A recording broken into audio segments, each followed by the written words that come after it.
Big up, guys. Big up, guys. Yeah. Well, it's a reaction stream to what happened yesterday. And I know you're there, Jordan. Yeah, hey, bro. I know you're a happy man. I know you are. But you lot got lucky. Let's be honest. You really got lucky. So long. We held out till injury time. Could have got a draw. Could have got a point. Yeah. I wish we could have won it. We didn't maybe create quite enough to win the game. We had some decent chances. You lot had 37 shots. I know that. We know that happened, but actually didn't have that much on target. So that was down to our defence, But as usual, at the end there, in injury time, we lose. We still lose. It's a bit of pill to swallow, as usual. Hard to take. Not happy, really. But that's it is what it is, isn't it? At the end of the day, we still lost. We'll go into this. Obviously, we have got Palace next, and that's away. So I'm gonna hopefully we can get something out of that one. I mean, Palace are going really well though, but we did beat them in that first game of the season, as we all know, 2-1. We were pretty lucky there, actually. I thought Palace played really well then and probably should have got something out of the game. But we won. We beat them 2-1. It's going to be a lot tougher going there to the Palace, to Selhurst Park, but hopefully we can come away with something. Maybe our away form will be better this season, this year. Because last year in the first half of the season, well, pretty much all that last year nearly, we were poor away, and we 2 points maybe, yeah, I think 2 points away from home. That's all we had to show. And then of course against Southampton we got 3 points in the end, so walloped them 5-0, and so pretty much 5 points altogether away, which isn't great. Hope we can improve that this year. Keep saying this season, it's still the same season, but it's obviously a new year. And hopefully we can get something at the Palace. I know they're a very good team and they're going really well, but they're no Liverpool. But then again, we still could have got something against Liverpool. I really do. I feel we could have done. But at the end, it's the same old, especially that we let you have too much room. And that fucking arsehole Nunez, who don't score against anyone else, gets 2 against us. Because we let him have room to do it. Let him have the space to do it. At the end there. You let anyone have space there score, even a useless prat like him, I'm sorry to beat you guys. Drop link. I will in a little while, mate, but I'm going to do my bit first on here, say my piece, and then I'll bring you on, probably talk about Liverpool. I know you're buzzing. Yeah, wish we were, but you're buzzing. I know. Yeah, be up, Warren. Well, Mr. B, be up to you, my friend. Not really happy. I expect you were a little bit gutted yesterday. Should have beat Villa. Is it 2-0 up? Somehow you still only drew. I don't know how, but you did. And, if we had done you that favour and got the draw, you still wouldn't have capitalised on it, would you? No. You still didn't do it. Even if we had, we tried to do you a bit of a favour yesterday. That game yesterday for me shows why they are top of the league and clear, not likely to be champions, never giving up. Well, true. True. And I hope they do now. I hope they frigging do, because I'll give them shit if they don't win it now. After doing that against us. I'm really giving them some shit if they don't after that. Because we really should have got a point out of that, I feel. But there you go. You never always get what you deserve, do you? In life. So, yeah, who do you hate more, Nunez or Havertz? It's a tough one, isn't it? I've got my list there. I mean, German Giraffes, I would say he's pretty much still top there. Because he's a right fucking arsehole. What he done in that game that, was it against Spurs or whatever, I think, was diving and everything again and all that, shithousery as usual. Should have been off. And, I mean, here actually as well, Nunez could have, I think he apparently, didn't he get away with the red card? Did he not get a red card apparently? I think celebrating and whatever. So really, he could have been off, but then again, he'd already scored. It might not have made much difference, but yeah, that's the story for us, isn't it? The Bees. Just can't finish things off and follow them through. Yeah, as you say, I think German Giraffes top, narrowly followed by Nunez. He does seem to score. I mean, he scored against us. Was it last season? I think it was last season in one of the games. I think might have been at home when I think they beat us 3-1 or 3-2 or something rather. I seem to remember him beating us there, and I'm sure he scored. So, seems to be the way, doesn't it? If you ain't scored for a while, just play the Bees and we'll let you score. We give away the freebies, don't we? You come here, you can score. You ain't got a goal for ages. Break your duck against us. Might as well. It always seems to be the way. Yeah. As I say, Havertz top, Bobby Nunez. Then you got the likes of fucking Harry Wilson. He don't score against any fucking else for Fulham, any other teams. And he scores 2 against us. Yeah.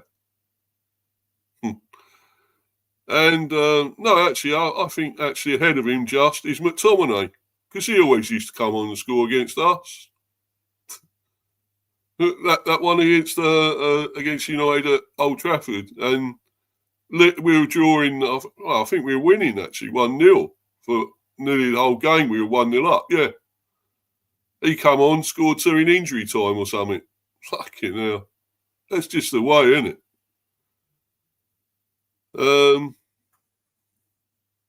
So yeah, for me, German Giraffe top, then Nunez second. This is my list, obviously, of players I hate that come on and always seem to score against us and don't score against many other teams. So yeah, German Giraffes top, Nunez second, Fartwin Punis, as I call him, Harry Wilson, McTominay, and then Wilson. There may be some others I can add to that, but for the time being, they're my worst ones that I hate at the moment. They're the top 4. There's going to be more, and I will compile a list at some stage. Bit of fun for everyone, apart from us. Jordan, again, when we did beat you, you were wearing purple. Klopp was still in charge. Yeah. Were we in purple? I suppose we were. Don't exactly remember that, but I guess we were. Never mind. But whatever colour we were wearing, it's we still lost. Yeah, before we started to play in black and white away kits. Right. Yeah. But yeah, I'm going to go into this. I'm going to do the match report and stuff, and talk about it a little bit, then I'll bring you on, Jordan. And I know you're going to be full of it, but as I said, I did promise you I'd come back, I'd be on air. And yeah, I know you're talking about Liverpool, Jordan. Yeah, I know you are, mate. It's cool. Purple. Yeah. Of course, yeah. I know what you're saying now. But yeah, I'll bring you on eventually, and I did say to you I would come on. I'll show me face. I won't hide. Yeah, I know that, mate. I know what you mean now, bro. It's cool. I know originally I was going to be coming on tomorrow to do all this, but I decided I'll do it today. We've got other things tomorrow. I've got the buzz tomorrow to do, and I'll probably have a cricket stream as well at some stage tomorrow. So yeah, I thought I'd do this now. But anyway, I'll bring this up article, and we go into it. Report and reaction: Brentford 0, Liverpool 2. Darwin Nunez scores twice in stoppage time to consign Brentford to a 2-0 defeat to Premier League. To Premier League leaders Liverpool. Thomas Frank, we defended well. We had to do that at times. We were a good game forward. Well, I guess, yeah. We created some good situations, but we didn't get enough out of those moments. Yeah. Still don't think we've done quite enough going forward, but there you go. Darwin Nunez scored twice in stoppage time to consign Brentford to a 2-0 defeat to Premier League leaders Liverpool. The Beast defended doggedly. We did, during an entertaining encounter at Gtech Community Stadium. But substitute Nunez secured the points for the visitors with a late brace. Thomas Frank made one change to the side that lined up against Man City in midweek, with Yehoa Yarmouk coming into midfield in place of Matthias Jensen, who dropped to the bench. Brentford started brightly and were inches away from taking an early lead. Brian Mbeumo advanced into the area and slid the ball into the path of an overlapping Mads Rorsleff. Yeah, he could be gone soon, I hope. Thank God. Although he did do a good cross this time, I've got to admit, that was a very good cross. And Damsgaard so close to getting to it, and we could have been in the lead, actually. So, could have been a different story, maybe. I don't know. Probably still wouldn't have mattered, but you never know. The fullback's low delivery flashed across the face of goal, narrowly evading Mikael Damsgaard, who was left unmarked in the 6-yard box. Liverpool then registered the first shot on target. Luis Diaz, having advanced down the right, lifted across into the box, and Cody Gakpo's header was comfortably held by Mark Flecken. On 11 minutes, Keenless sprayed a pass out to Mbeumo on the right, and the forward's low drive from the edge of the area was saved by Alisson. Alexis McAllister had an immediate charge up the other end, laying the ball off to Luis Diaz, whose shot was blocked by Nathan Collins. The lively Luis Diaz then failed to hit the target, the ball coming off the forward's back rather than his head, having been picked out deep in Brentford territory to Ibrahima Konate. Ryan Gravenberch's long-range effort was pushed around the post by Flecken, while Mbeumo had another shot saved by Alisson after a raking pass forward from Vitaly Janelt. Christian Norgard rose highest to head Mbeumo's free kick over the bar before Dominic Szoboszlai won Liverpool corner as the two sides continued to trade chances. Szoboszlai had 3 efforts at goal within the space of a minute. The midfielder poked the ball into the side netting after Mohamed Salah cushioned down Gakpo's cross. He then concluded a mazy run with a tame shot straight at Flecken before crashing the ball against the crossbar. Yeah, it's true. So a bit unlucky there, I guess, having been given too much time and space 20 yards out. Liverpool had a big opportunity to break the deadlock at the end of the half. Salah found Gakpo in plenty of space in the Brentford box, but Flecken advanced off his line quickly to narrow the angle, and the Dutchman steered narrowly wide.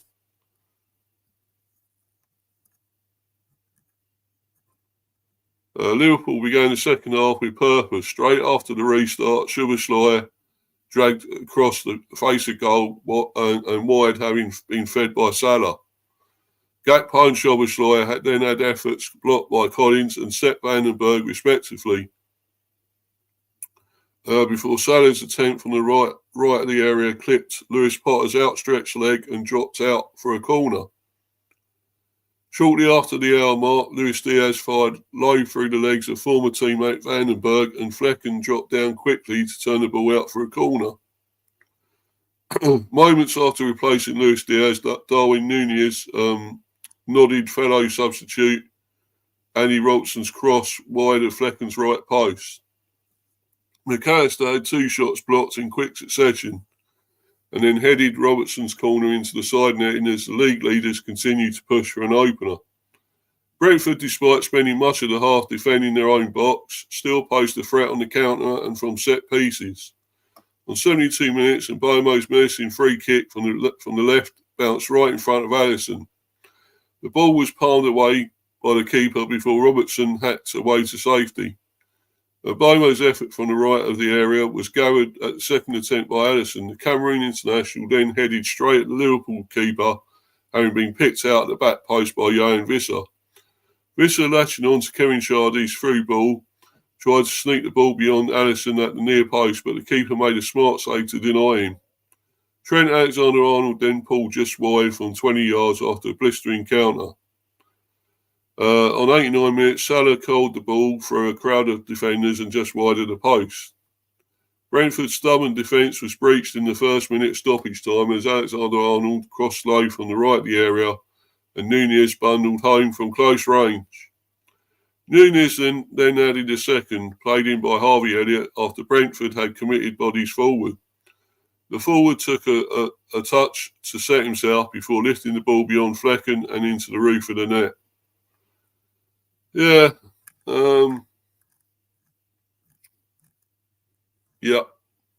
Unfortunately, that was it. We conceded 2 right at the end. Not a lot else to say about it. It was a great. I actually thought it was a dog-eat performance. We held on well. We were brave, as I say. But unlucky at the end again, as usual. So we always seem to be unlucky. Could have really had something out of that, Yeah, Warren's team talk, Mr. B, never ever hides. Fair play to him. Yeah, thanks, mate. Thanks, bro. Cheers, man.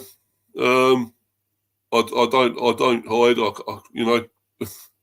Sometimes wish I could and wish I would do it, but no. I'll come on and talk about my team still, no matter what they've done, whether they won or lost or whatever. So that's it. But, it does take a brave man to do that sometimes, and I think I am pretty brave. I have to be when you support a team like the Bees. We go through a lot of shit most of the time. Not always great.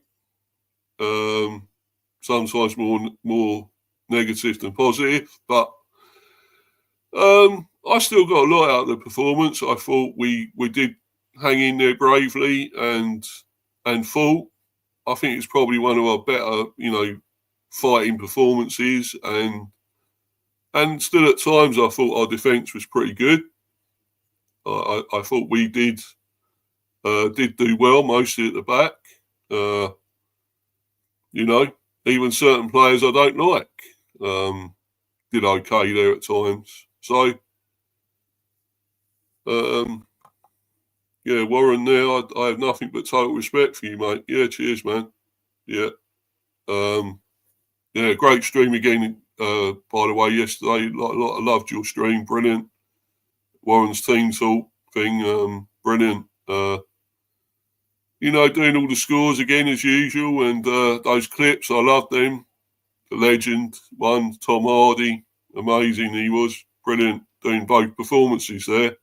I can't believe you didn't realise it was him doing both of them. You could see it was him.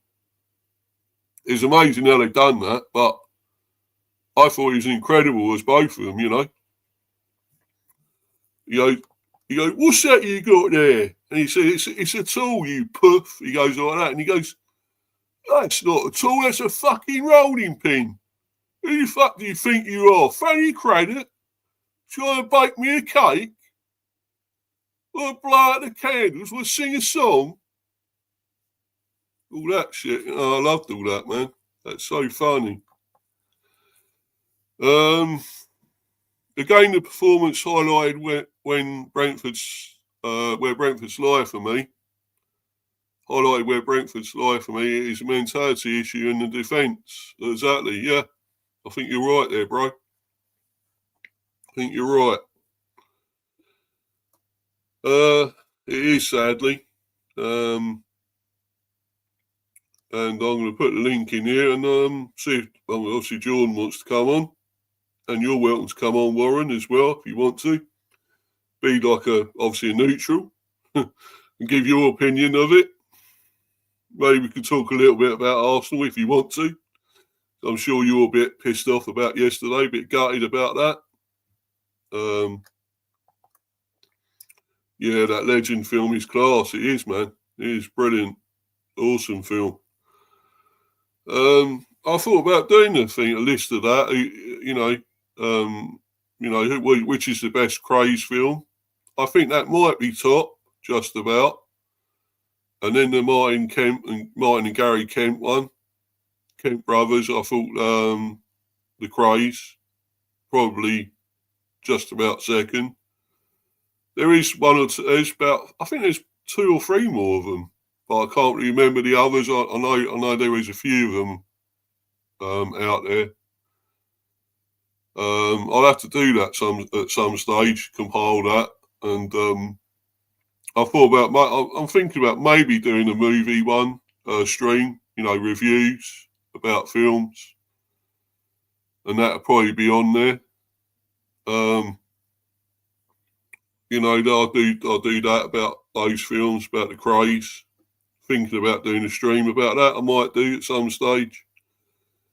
But there's so much to do in busy lives we have. It's hard to always do that, but I might do it at some stage, guys. So watch out for that. The movie review streams and all that. Mr. B talks the movies. It'd probably be, yeah. But yeah, watch out for that.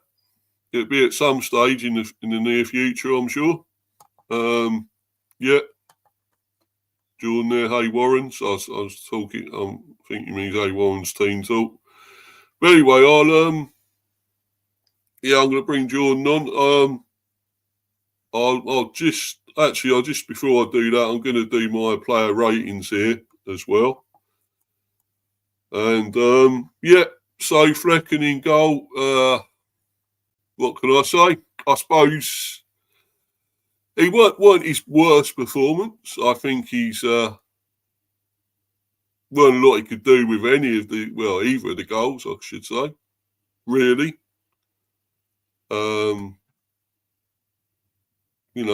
If you wanted to argue a bit, you'd probably say he could have come out to stop him, maybe.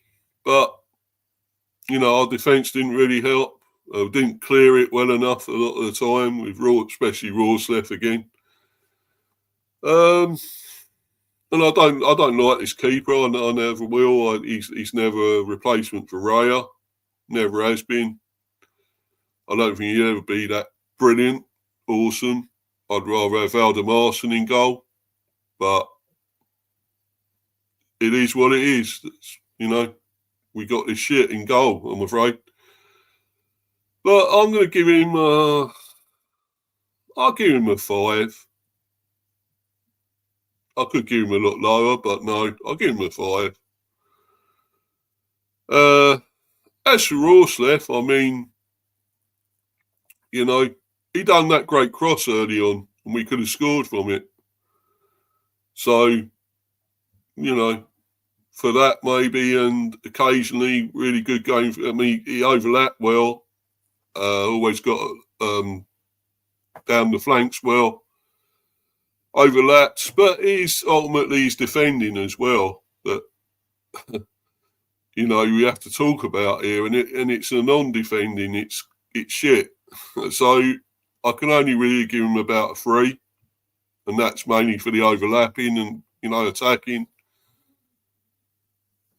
So I'm never going to give him massive totals marks. I'm afraid it's just not going to happen. But right, so I'll just hold on a minute. I'll get that link ready. I'll put it in a minute, and then after I've done these ratings, as I say, we get Jordan on, and maybe Warren if he wants to come on, if he's available. Yeah, Lewis Potter, left wing back. I still don't think that's his position.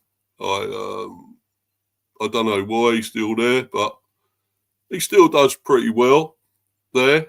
I'd rather see him more advanced in the left winger, left side of midfield. But he was fairly good again. I can't say he was that bad. I'll give him a 7. Yeah. I mean, now we got Henry back. You might as well play him at left back. You got to play him at some stage. You got to give him the minutes, And of course, Collins, I thought was decent again. Was good at the back. Probably I'll give him 7. Yeah, 7. And Vandenberg as well was decent again. Was good again, I suppose, against his old team because he came from Liverpool, of course. I'll give him a 7 as well. We did concede, but it weren't till late, and I think most of the time we defended pretty well. So, and we move into the midfield, and Yanel was playing. Shardy came on for him in the 66 there. But Yanel, I thought was decent, not bad. 7. I'll give him a 7 as well. Who else? Right, let's go to Norgard. I thought was good again. Got booked. I'll give him a 7. Not amazing, but I'll give him a 7. Let's go on to Yarmouk. I thought he weren't bad. I thought he done okay most of the time. I'll give him a 7 as well. I think he's a decent player. I always have. I thought he's a very good young player. And still only think 20, I believe. So he's got a long way ahead of him. If we keep him here, hopefully he'll get even better. And he'll develop even more. So let's move on to Damsgaard. Jensen came on for him in the 81st. I thought he was actually really good. I thought Damsgaard had a great game. Great passing and that. When we did get him on the ball, it was quite hard because we didn't always have much of the ball. But when we was on it and managed to get attacks going, counter-attacks or whatever, he was involved. And I thought I'll give him an 8, actually. Could be I would say probably man of the match for me. I think Mbomo was good at times as well, in and out. I thought he was really good. I'll still give him an 8. Still posed a bit of a threat. Visser, sometimes I thought was really good. I'll give him a 7. I still think, probably Damsgaard for me, man of the match. It's between him and Mbomo, really. Yeah. So, the subs, Valdemarson obviously not used. Carvalho didn't come on against his old team. Henry, I think, should get more games now, more minutes, really. He should, but he was still on the bench again. Make Homer. Jensen came on for Damsgaard. I think he done okay again when he came on. I'll give him a 7. Done fairly well. Kim, Konak and me all not used. Shardy came on for Yannick. Didn't do that much, I would say. I'll give him a 5. Didn't think he was stood out much when he came on. And of course Liverpool. I'll go through their team, and I'll bring Jordan on, and he could do ratings for them maybe. Alison Becker in goal, of course. Alexander-Arnold, Simicast, Robertson came on for him in the 65th. McAllister, Jones came on for him in the 80th. Canate, Van Dijk, Salah, Gravenberch, Diaz, Nunez came on for him in the 65th, as we all know, and got 2 goals. Szoboszlai got Butts there. He had a great game, I thought, as well. Elliott came on for him in the 80th, and Gakpo, Chiesa came on for him in the 87th. The subs: Jones, Chiesa, Kwanzaa, Nunez with 2 goals, of course. Robertson, Elliott, Bradley, Endo, and Kelleher. I'll bring him on now. I'll bring Jordan on. I'll just put the link in. You can come on, mate. Here we go. But also, what I will say, and I'm not trying to disrespect Nunez in any way. I know he's got 2 goals here. I can't see him getting any more anywhere else. 1 maybe. He's got his 2 goals. Let him celebrate them. But when it comes to other teams, he don't do it, and they'll probably mark him out of the game anyway and stop him doing anything if he does. But when he gets the chances, he more likely misses them. But here, he got lucky and got 2 goals. So, let him enjoy it while he can against us, little old Brentford. But anyway, I'll put the link in there now. And Jordan, you're welcome to come on, bro.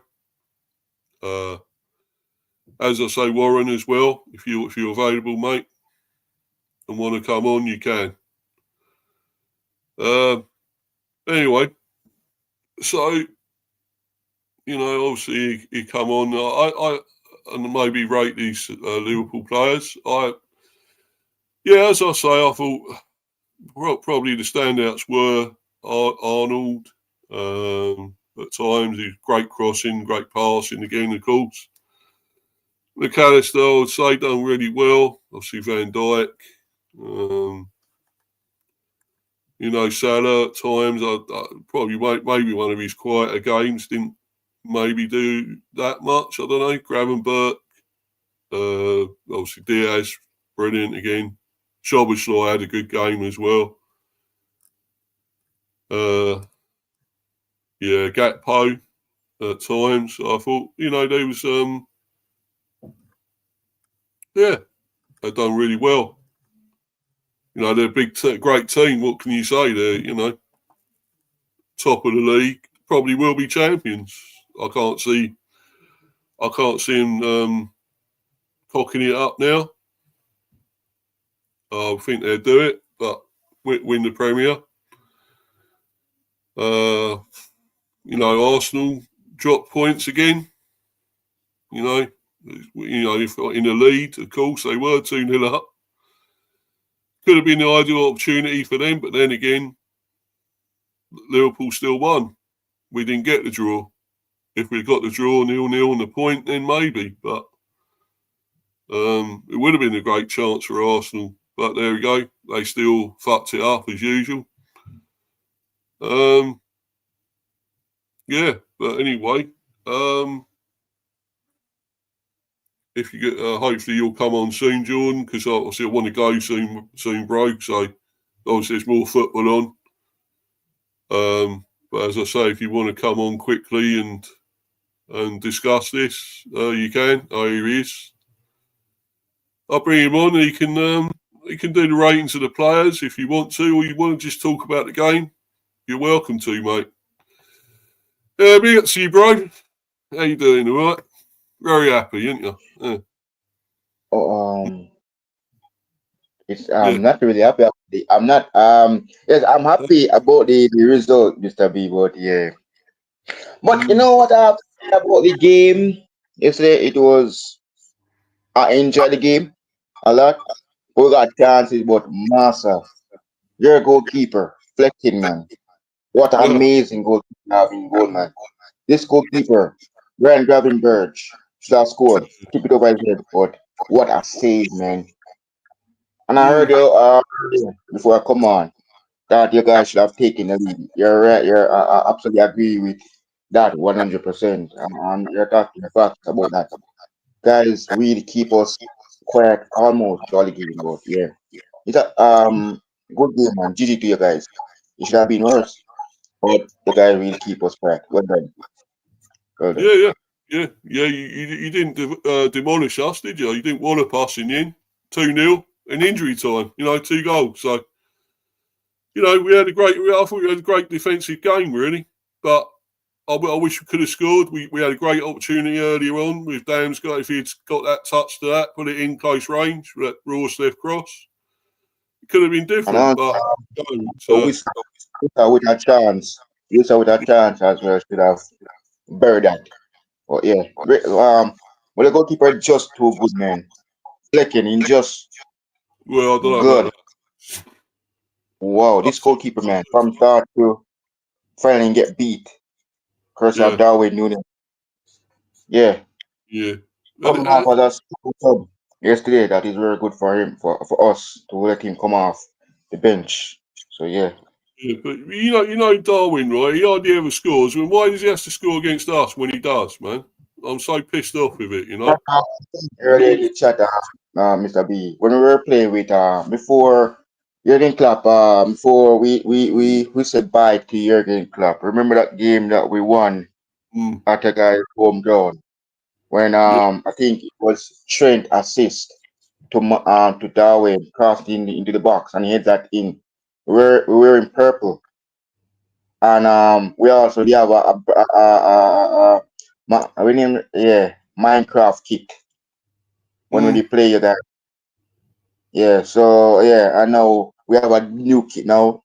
Yeah, the one I saw us playing yesterday, the black. So yeah, mm. we Darwin has scored against it before. Yeah, when we were wearing purple, full Oh yeah, purple. yeah. I remember it. Yeah, Yeah. You've yeah, had loads of kits, really, didn't you? You had loads of different kits. So yeah, yeah. I do remember it though. But yeah, I'm yeah. going to be Warren on as well because he's here. Be up to you, bud. How you doing, my friend? All right? Hello, mate. How are you? And hello, Jordan. How are you, my friend? I hope you're well. I'm good. I'm good. I'm good. I'm good. Nice to meet you. That was a close game for you guys yesterday. Against Aston Villa, but should have won the game. But big up to Kai Havertz. Should have seal the victory. Yeah, but you got away with one yesterday, Jordan. Just admit it. You got away with one, bro.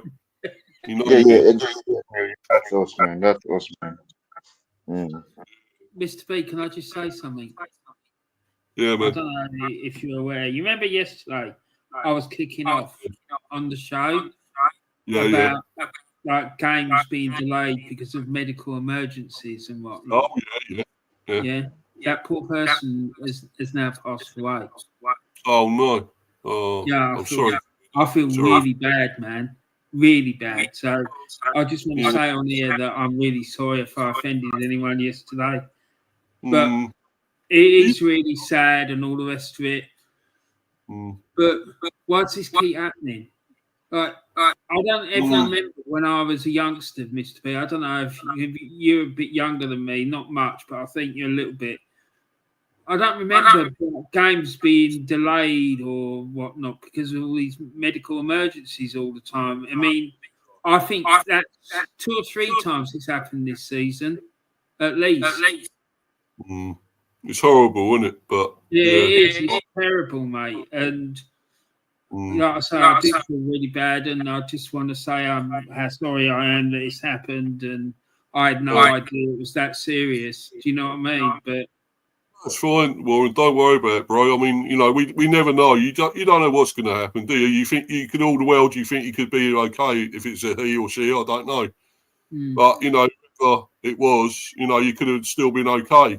They usually bring them round because they got great. The medical service is brilliant now. It should be.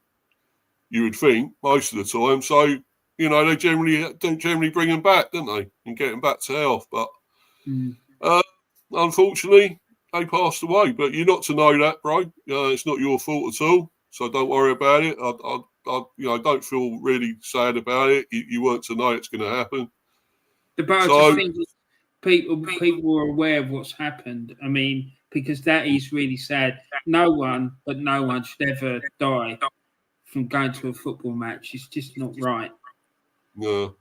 As you say, back then, about much of that. But then again, it's all around now, isn't it? You get to know. It's all, the cameras are all everywhere and whatever, aren't they? So it's just really sad, But what can you do? It's life, isn't it? Like you said, these things happen, man.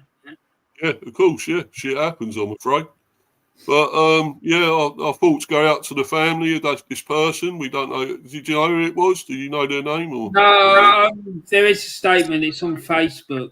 And it said that it was a Portsmouth fan who died following medical emergency at Fratton Park today. And that's about it. They didn't really say anything.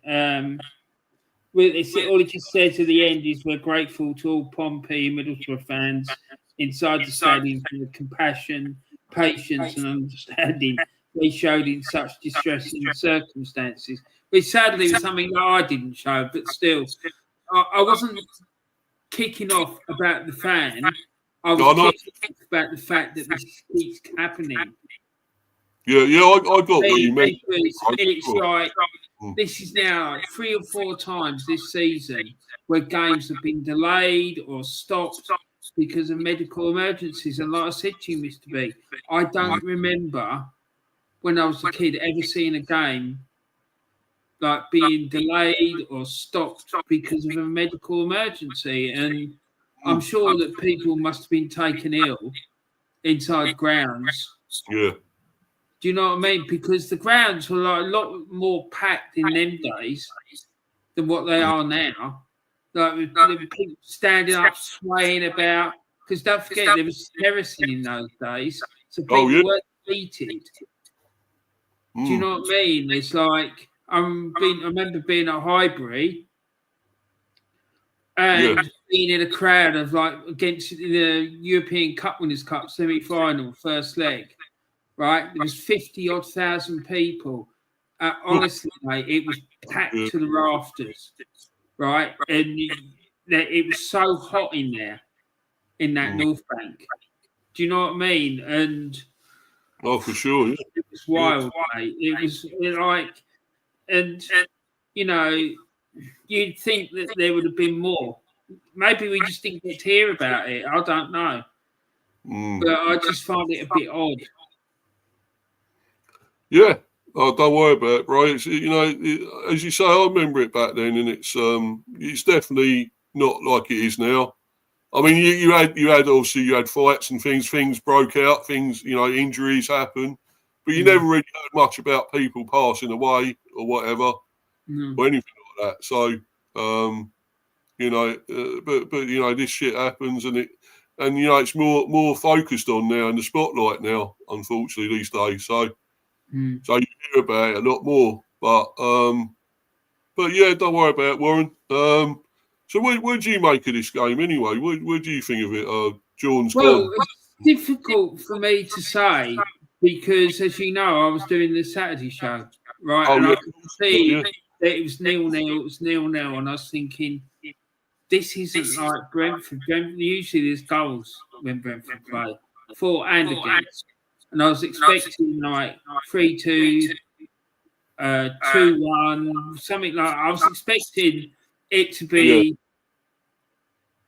goals in the game. So- I wasn't sure which way it'd go. I really wasn't, because I know, like this season, Brentford have scored lots of goals at home, but they've also let in a lot. Yeah. Right? Now, but it was 0-0. It was 0-0. But this result for me, it just sums up for me everything you've been saying about the bees. Right. This business about the defence. It seems to be becoming a bigger and bigger issue, and particularly that geezer in goal. I haven't seen any of the goals from yesterday. I don't know if he was at fault for any of them, but every time he plays, there seems to be an issue around him. And do you know what I mean? And that Ruaslev fella, both of them need looking at. Exactly. So what position does Ruaslev play? Well, he's pretty much right back. Supposed to be, but then again, they reckon he's out of position. That's not his actual position. He's supposed to be, I think, right wing or something. But, that that's an issue in itself. Why? Do you know what I mean? If he's being played out of position, he's not necessarily going to be, his best. But the manager must know this. And why is he having to play someone out of position? Why have he not got decent reserves? Do you know what I mean? I know that he's injured, and if he was, he would be playing there, and that would be help. But that Flecken character, mate, I'm sorry, they've got to get a replacement. And the fellow that played against Plymouth, would you play him instead of Flecken? Valder Martin. I mean, he was. I'd have him in goal all day long, Warren. But I don't know what it is here. Why he's got Flecken? Why he's a priority? It's like Arteta with some of the players he keeps playing. I mean, and he put fucking Parties right back again yesterday, didn't he? I know, mate. Don't fucking get me started about that. We had a right back. We had a right back playing centre back. We had a fucking defensive midfield player playing at right back. Mate, it just doesn't make any sense. No. Why would you do that? Why don't you just put the right back at right back, which is his favourite position, and then get a backup centre back? I mean, if the centre backs that we've got in reserve aren't good enough, you've got to question how the hell is that the case when you spent nearly £800 million in the transfer market? Yeah. It's not acceptable, mate. I'm sorry. But like with this business with Brentford, I know there's a lengthy injury list, right? So I'm not going to go too hard on the manager, right? But I do not understand why you're having to play a player out of position. Why not get a young fella in there? Yeah. Do you know what I mean? From the reserves or something. And surely they've got a decent right back in the reserve team. I mean, you are like a Premier League side that's pushing for European qualification. So you must have a decent reserve team. You must be able to attract decent young players from the local community to come and play for you. You must be. I mean, if someone come knocking on my door, all right, and asking about my daughter playing for like a top Premier League club like Brentford are in a minute, I'll be going, okay. Do you know what I mean? It's just, I don't get it, mate. And that Flecken, I'm sorry, mate, I don't want to disrespect Brentford, but he ain't good enough for your club. Well, I know that. I wouldn't give him a game in a championship team, mate. Yeah, I fucking know it, Warren. I know it, bro. That performance he put in against Arsenal in that league game recently was abysmal. It was a horror show, mate. It really was. I mean, he gifted Arsenal at least 2 goals, and I don't know about the third one, but there was definitely 2 of those goals that were his fault. Yeah. Well, to be honest, when I see I saw more of the highlights, and I didn't see it live, of course, or anything. But What I could see is he couldn't really do a lot about them. I mean, I think anything it was to do with the defence again. Rorsleff again was shit. In that when they scored the second goal, he was out. He was there, but he went out. He moved over a different way. He moved that way, and Nunez got it and put it in the fucking top. Of the roof of the net. I thought, oh fucking hell, What about the mentality? Yeah. Because the thing is, to me, I've heard you say about how it seems that they can't. I've heard you go on about comparing them to a shit dog walking service. Yeah. Because you can't hold on to a lead and giving away or losing goals late in games. For me, that's a mentality issue. They're switching off.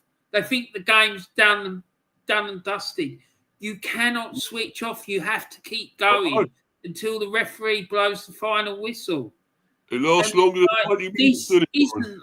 I'm not talking like high level stuff here. This is basic. So what the hell's the manager drumming into them? I have got questions. I'm starting to have question marks about the manager, mate. Thomas, yeah. But because this should not be happening. You shouldn't keep losing leads in games like that. Yet I know there's concern. They got people missing from the defence and whatnot. But I think it's a mentality issue, right? Because the team should be defending as a team, like from the front to the back, and not just leave it to the 5 players that are playing in the defence. So it starts with the outside left and finishes with the right back. Do you know what I mean? It's like defending is part of the game, and it's not just left to 5 players. The whole team has to be involved.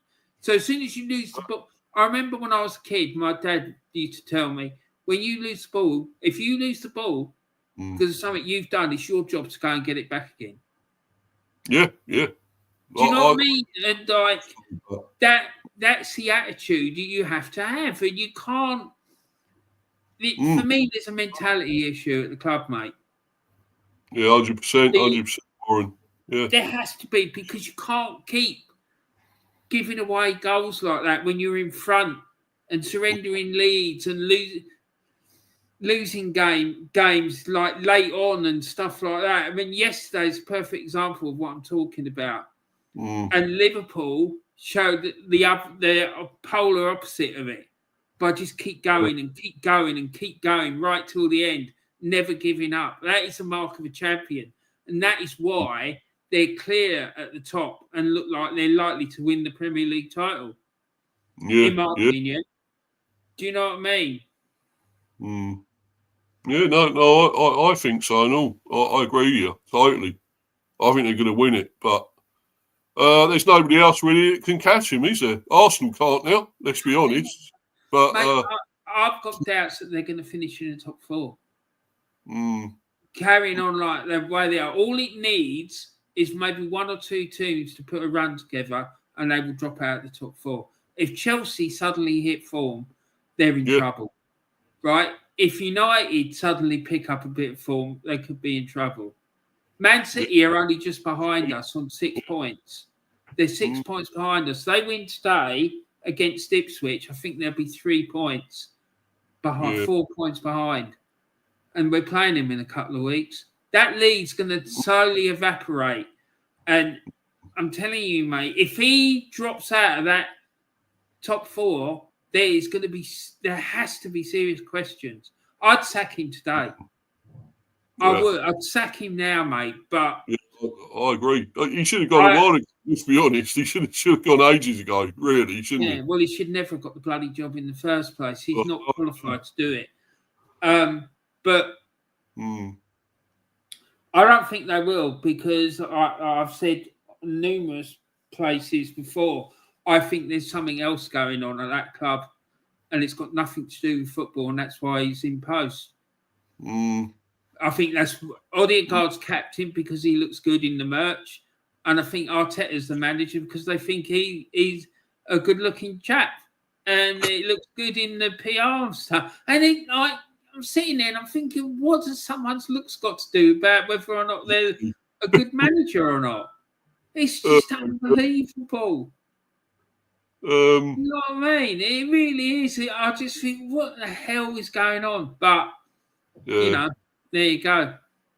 So, Mr. B, what's the story about any incoming transfers for the Bees? Oh, actually, there is that one. I think I might have sent you something about that, Warren. I can't remember what it was. It was this player. Are they a defender or? Yeah, he's defender, right back, which is good. And hopefully that means the end of Rawsley. He can fuck off, as far as I'm concerned. You know. Do you think he'll keep him though? Because if he's like, is he attacking midfield player? Rawsley.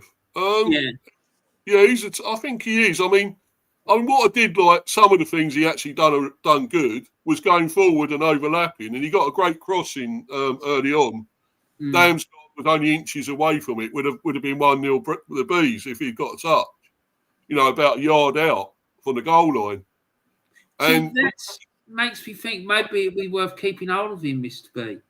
He could be. So that you could play him in his proper position and see what happens, how he performs. Because maybe it's not his fault. He's definitely not a defender. No fucking way. No. Definitely not playing in defence. But maybe if he can do stuff like that going forward, and he is a handful going forward, maybe a good idea to keep him. But that defence needs sorting out for 100% because it can't keep leaking him out goals it's doing. It's not sustainable. I don't know why Henry weren't playing, to be honest. We got him back now, and then we still got Lewis Potter at left wing back, and that's not his position either. He's a left winger. He's a left-sided midfielder. Right, so you've got two players at least in that defence who are playing out of position. You've got a goalkeeper that is fucking all over the shop and a liability. So you're gonna be conceding goals when it's like that. But what about this? Is Yano? Is he a defender as well? No, he's midfield, mate. He's midfield. Right. So I'd say sort of defensive midfield, really, in a way. So who is the? I'm assuming you're playing a back four. So who is the back four? Is it Jaroslav, Lewis Potter, Collins, and Vandenberg? Yeah. And Collins has been great. He's had a great season, to be honest. There, I can't question him at all. He's been great. And Vandenberg's done pretty well since he's come. I had no problem with him, really. It's just those two, as you say. It's they're in the wrong positions as well. And the goalie, don't give you any confidence with him in goal. Well, there you go. It's an Artetaism, isn't it? See, this is the sort of thing that Arteta would do, like play players in positions they're not comfortable with. He did it the other night. He brought Kieran Tierney on and played him in midfield. The bloke's a left back. Just play him at left back. It just wrecks my head, mate. It really does. Like, what are you doing? Like, square pegs in round holes, isn't it? Square pegs in round holes, isn't it? That's what it's trying to be. Yeah. But maybe with Brentford, it's out of necessity because they haven't got anyone else that can play that position. But they need to go and get reinforcements, mate. Well, when we get this Michael Coyote in, that's what his name is, from Fiorentina. Under 21, it's Italy international, apparently. So if we get him in, then that might be good. We got another decent right back then, good right back. Aaron Hickey's coming back in April, I think he's due back. He's due back on the 2nd of April. So that would be nice because he'll get him some game time before the season, and before the end of the season, give him a full pre-season to get up and running, and you hit the ground running for the start of the new season. So that'd be good. It's just this left back situation. Now I did hear, don't get excited, but Brentford did try and make a cheeky bid for Kieran Tierney. Whoa. Yeah, I don't know if you heard that. I didn't actually, no. Yeah, no, but he's got his heart set on going back to Celtic, which is understandable. So I don't think that will be happening, but that tells me that Brentford are looking. Yeah. Yeah, where did it say that then, Warren? Where was that? Was it online or? It was in the Daily Record, a Scottish newspaper, like a bit like the Sun. Oh, right. Yeah. So Are they legit? Are they good? Are they reliable or what they say? legally, no, they're not. But the fact that it's out there in the media, the story must have come from somewhere, unless someone's just decided to make it up. Yeah, Do you know what I mean? It's like they must be looking around. Well, they're saying you're going to get this Benjamin Sesko. They're saying, well, that's bullshit, isn't it? That ain't going to happen, is it? They're in advanced stages or something to get this Sesko and all that. Is he a striker? Because if he is, they ain't coming. Yeah, that's bollocks, isn't it? It's got to be bollocks. No. Arteta's not going to sign a striker.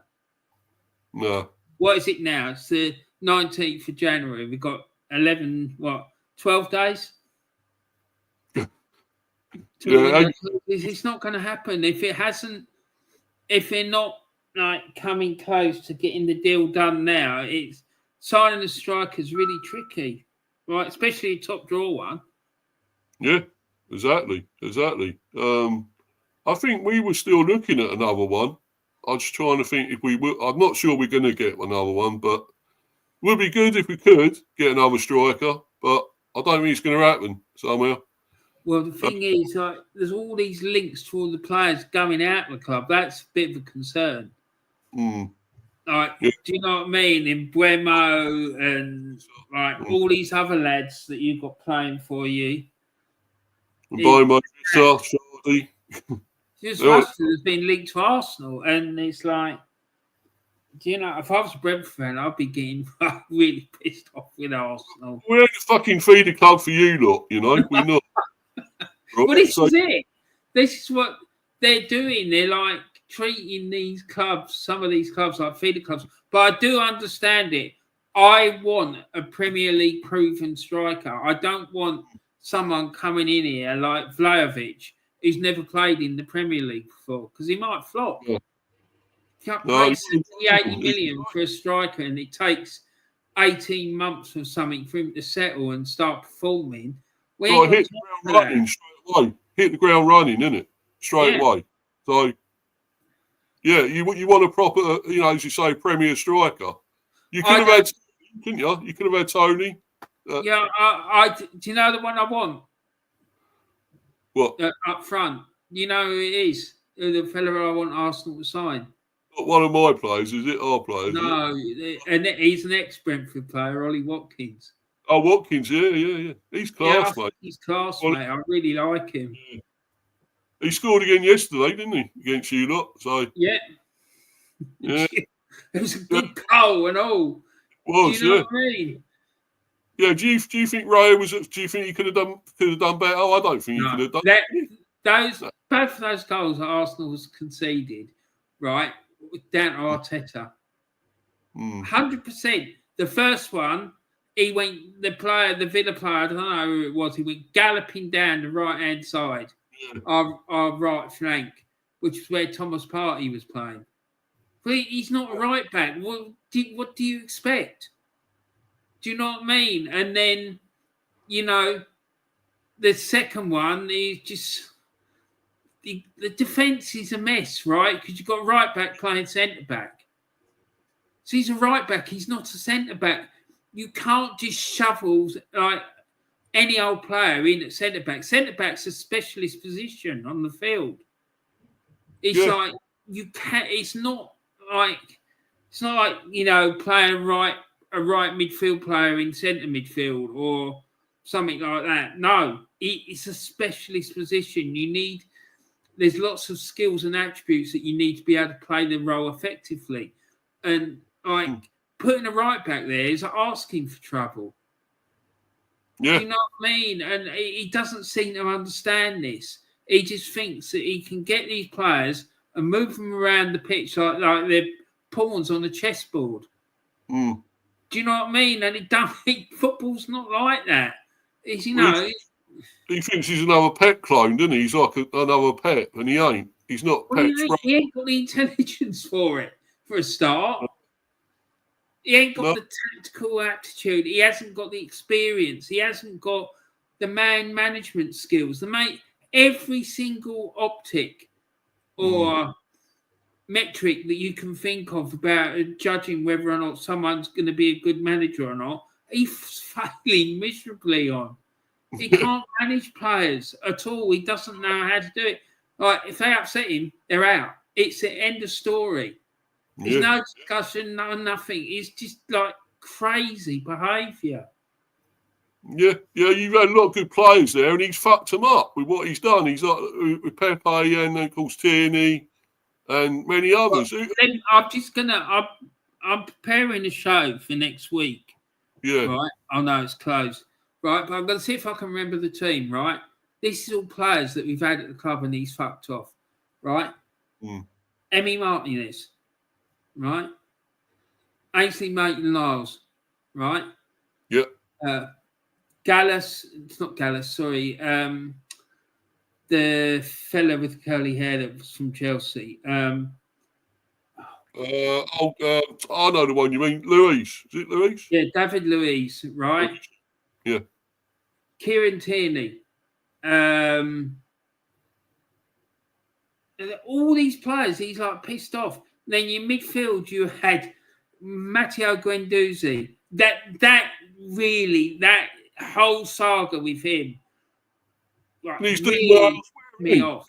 I swear he's played well. That fella, all he was doing was defending his teammate, right? And if Alex Ferguson had been managing that team and he'd seen that, what do you think would have happened? Because I think he would have like pulled it to one side and said to him, "Listen, mate, you can't put your hands on other players and like wind them up like that. You cannot be doing it." And that's what he would have said in public, but then off camera and behind the scenes, he was saying to him, "Well done, son. Well done." And he would have made him fucking captain. Not fucking booted him out of the club, demanding an apology out of him. It was fucking disgraceful the way that boy was treated. Yeah. That was the thing with Mopai, wasn't it? When he grabbed him by the throat and that. Yeah. That was Mopai. Didn't he come to play at Brentford for a while? Yeah, but he was at Brighton then, wasn't he? He was at Brighton. Shit house, but yeah, he was at Brighton, as well. That's when by the throat. Lucas Torreira, he was a fucking brilliant defensive midfield player till Arteta got his hands on him. Then Thomas Partey, he's had a ruck with him, he's playing him at fucking right back. It's just fucking mental, right? And then you got up front, Jesus Christ, William, right? Pierre-Emerick Aubameyang, Lacazette, fucking Pepe, the fucking attacking talent that man has had at his disposal, and he fucked off all of them. Exactly. Sorry, mate, this guy is a fucking shambles. Fraud. He's got to go. It's as simple as that. He is not good enough. I wouldn't let him manage fucking Tranmere Rovers, let alone fucking a team in the Premier League. Well, he couldn't manage He's shit, mate. Yeah. It's only because he's been given huge amounts of money to spend in the transfer market that Arsenal are anywhere near the top four. Because otherwise, they would be fucking right down the league. When he first came, we were sitting in 15th for a while. Yeah. And that's his fucking level. He's a fucking hyped up fucking Sean Dyche, mate. Yeah. I think Sean Dyche is better than him. Oh yeah. You can get him now, and he's free. Go and get Dyche. I fucking take him over Arteta all day long. And I'll tell you something else as well. Arteta's wasted 85% of that money that he spent in the transfer market. 85% of it. He's overplayed for players. Fucking Kai Havertz. £65 million we paid for that fucking donkey. Yeah. Fucking donkey, mate. 65 million. I wouldn't give you fucking 65p for him. Yeah, man, he's shit, man. He's shit. And all that shithousery he does as well. And that thing, well, he did the diving again the other day. It was against Spurs and whatever. All that. That's all down to Arteta.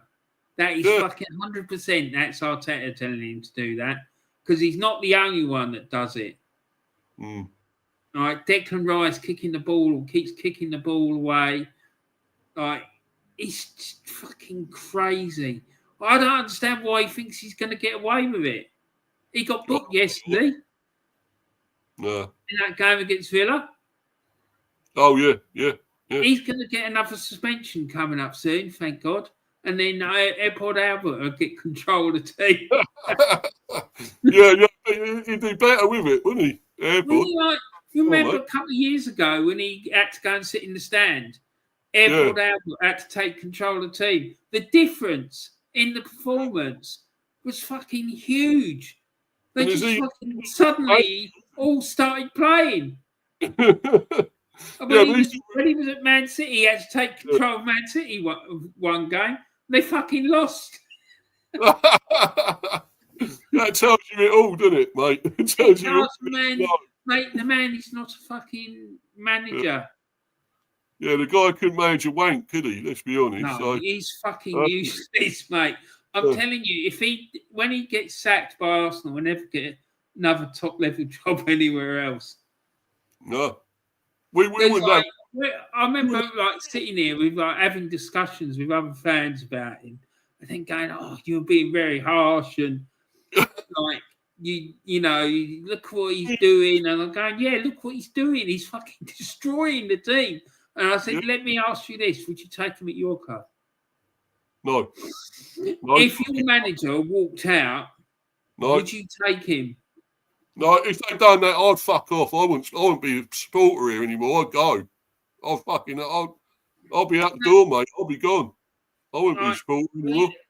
Mate, I've fucking had enough of it. I said to a certain Arsenal YouTuber that I'd had enough of it, and I wasn't going back until he'd gone. Because I'm sick of it. I've never seen so much bullshit and nonsense surrounding the club that there is at the moment since he's been here. It's just crazy. And every time I ask anyone, any other fans from other clubs, but would you take Arteta if their manager had left? I get the same response as what you just did. People I remember Pep once, just after Arteta had got appointed, and I asked him about Arteta, and he said, "I'm telling you, he will take Arsenal right to the top." But why do you think he said that? Why do you think? Let's just think about that for a minute, what the man said. Why do you think he said it? It's because he wants him to be in that role. Do you know what I mean? Because all the time, he knows all the time that Arteta is at Arsenal, he's not going to be a threat to City. If they sacked Arteta and they appointed Don Carlo Ancelotti, within 2-3 years, we're going to be threatening Manchester City. We 100%. It will happen. It's not a case of if or maybe. It will happen, and that's the end of it. Do you know what I mean? Because the man's a serial winner. Everywhere he goes, he wins trophies. It's mental. He went to Everton. When he was at Everton, he got them their highest ever league position in about 20 years. Yeah. You know what I mean? It was just mental. It was crazy because at the time that we appointed Arteta, we could have had Ancelotti. He wanted to come. And they said, no, we want Arteta. I just can't get past that, mate. Why the hell would you turn down probably the most decorated manager in the modern game for someone who's got nothing on their CV? It just makes no sense. Right. It doesn't. Except for if you look at if there's an alternative fucking mad ass like conspiracy theory as to why they're doing this, which is what I think it is. If they've got some mad ass theory, if they've got some mad ass plan about why they want Arteta at the helm, then it makes perfect sense. It does, because he's not going to rock the boat. He's not going to ask questions. He's not going to kick off, right? And this is why I think it's going on. I like, because it all falls into place. It all makes sense. This business about, winning this trophy, they're not interested in trophies. And the fucking owner said it when he bought the club. Quonky said it, didn't he? Yeah. He turned around and he said, I didn't buy Arsenal to win trophies. No. And then, like 5 years down the track, we've won one FA Cup and spent over £700 million. I'm not surprised. I don't understand why people are surprised by that. Yeah. The man was clear what he said. He just said, no, I didn't buy this club to win trophies. No. The question has to be why? Why did you buy it? Yeah. Yeah. So you need better owners, actually. You want to get rid of them cronkies and get somebody else. That is the root cause of the problem. You've got to get this ownership out because they're not present. They don't come to games. They're like next to zero interest in it. You know, apparently Josh Kroenke's over at the moment trying to finalise deals for the January transfer window, allegedly. I'm not so sure that he is. I think he might. It reminds me very much of what happened at the end of Arsene Wenger's reign when he came over. He decamped to London for about a month to obviously like Arsene Wenger's removal. And it wouldn't surprise me if that's what's going on, but I doubt it. But it wouldn't surprise me. Yeah, well, I remember that thing where they said Arteta was going to meet up with them was it abroad somewhere, America or something? And they were saying they're going to get rid of him. But no, it's to sign a new deal, wasn't it? Arteta, get him an extension and stuff like that. I thought, oh, fuck off. You know, I feel sorry for these Arsenal fans. I really do. You know, that's the case. It's mental, mate. It just makes zero sense to me. I just do not understand what the hell is going on at that club. And then Edu's replacement is a guy that used to be Arteta's PA. Thomas Rosicky. He used to be his PA, so he's going around making teas and coffees for Arteta when he's got visitors, and he's managing the man's diary. And all of a sudden, you're expecting him to negotiate contracts, negotiate transfers with other clubs. Other clubs looking at that, they must be licking their lips and fucking rubbing their hands with glee. The man's got nothing. Yet again, we've appointed someone into a really, really essential position with zero experience.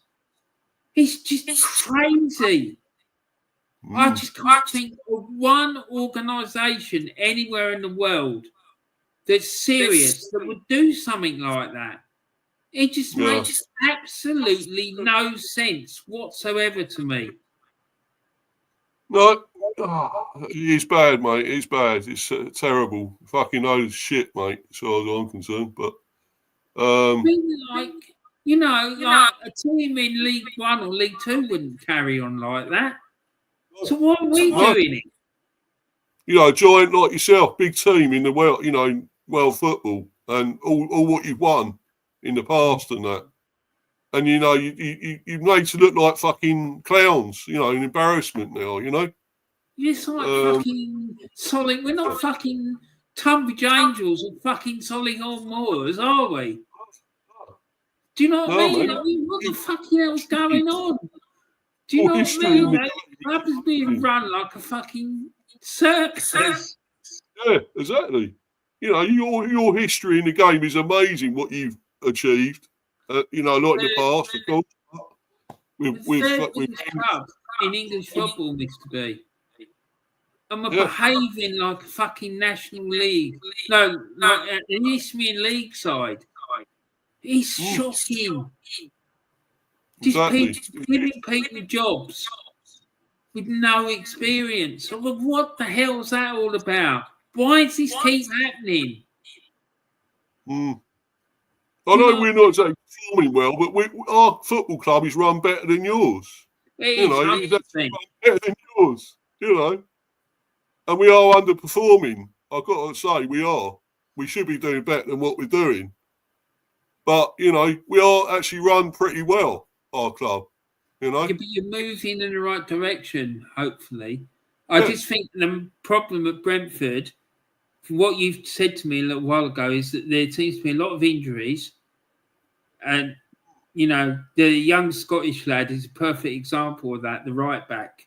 Yeah, Aaron Hickey. Aaron Hickey, mate, that guy is class. When he comes back, you're going to notice a big difference.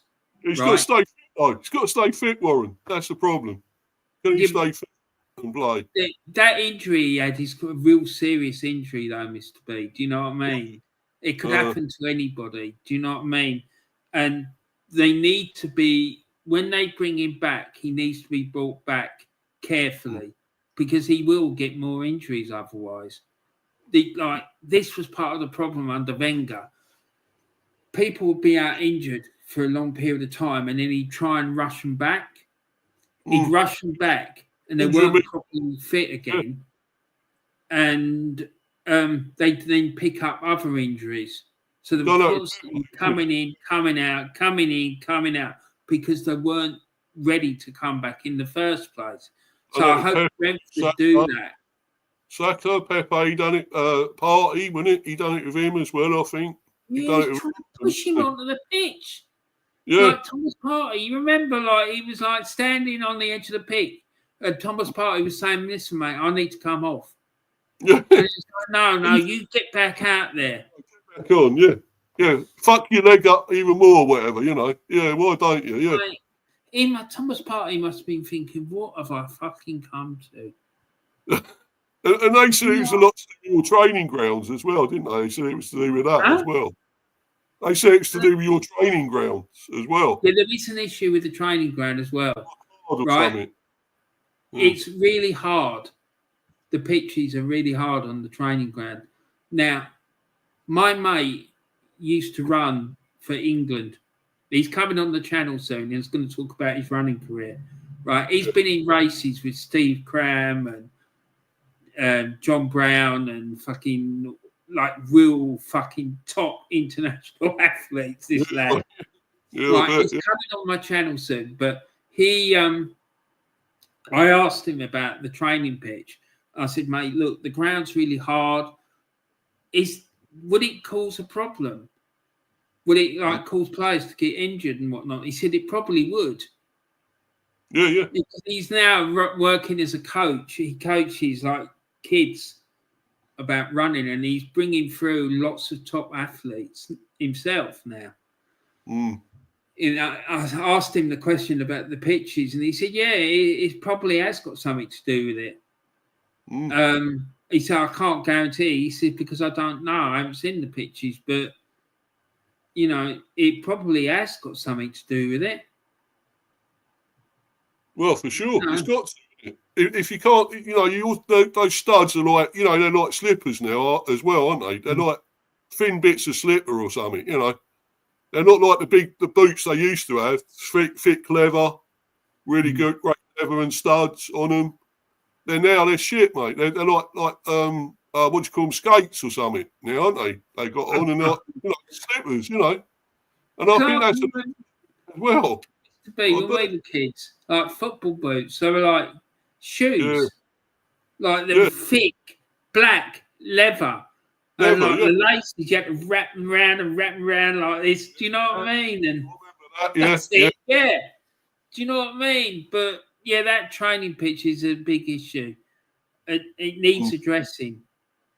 That's part of the reason why we keep getting these injuries. But I don't believe what he says. I don't believe a word he says. No, I'm not convinced that. Bullshit. half of these players that are out injured are actually injured. What about Right, Saliba? What do you think of that, Saliba thing? What did you think of that I yesterday? think he's in Madrid and organising his transfer to Real Madrid. I don't Yeah. think he's injured. Probably. Like, that's bollocks, isn't it? What happened? yeah, Volcano keeps telling me that he's going at the end of the season to Real Madrid. Mm. The deal's done. That he's going. It's going to be about 130 million or something, and he's off to Madrid. It would not surprise me in the slightest, because the thing is, mate, if you go back and look at what Kyle says, everything he says about that club, all the predictions he makes, all come true. Every single one of them. Yeah. Right. He's got a source inside Arsenal. Yeah. Right. And he's getting told stuff.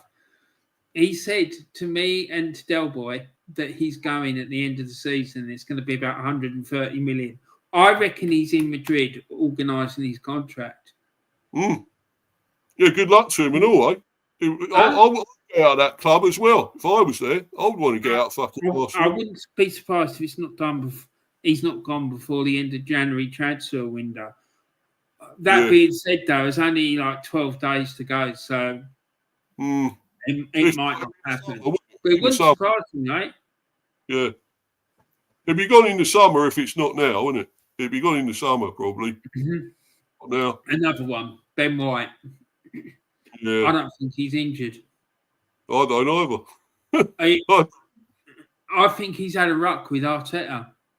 Yeah. Wouldn't be surprised. Because both of them, it's fucking always going to kick off between them two. Because the two of them are like mirror images of each other.